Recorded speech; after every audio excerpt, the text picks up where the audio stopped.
কে মা? না, আমরা সবাই ভালো আছি মা। তোমরা কেমন আছো?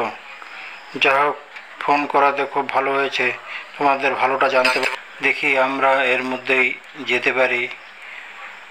তোমাদের সবাইকে একবার একটু দেখে আসবো, খুব দেখতে ইচ্ছে করছে। তাই ফোন করেছো, ভালো হয়েছে। আমিও তোমাদের ফোন করব ভাবছিলাম, সবাইকে নিয়ে একবার তোমাদেরকে ঘুরে দেখে আসবো। খুব দেখতে ইচ্ছে করছে তোমাদেরকে, মনেও খুব পড়ছে। কি করব?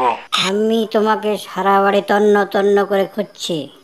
আমি রুটি বানাচ্ছিলাম, তারপর দেখছি তুমি ঘরে নেই।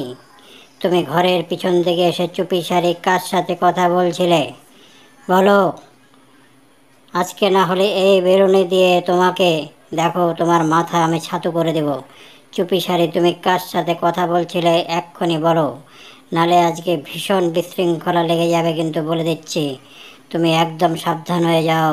তুমি মিছে মিছে আমার উপরে রাগ করছো। আমি তো মায়ের সাথে কথা বলতেছিলাম। তুমি কি ভাবছিলে আমি ঠিক জানি না। আমি কিন্তু মায়ের ভালো মন্দ খবর নিচ্ছিলাম। আমি ভাবছিলাম যে একবার তোমাদেরকে সবাইকে নিয়ে বেরিয়ে আসব।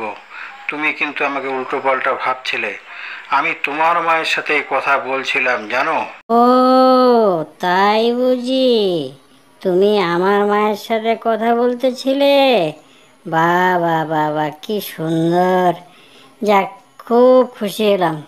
আসো আসো আসো, আমি রুটি ভেজে রেখেছি, এই যে তোমাকে আমি এখন কফি করে দেব, খাবে।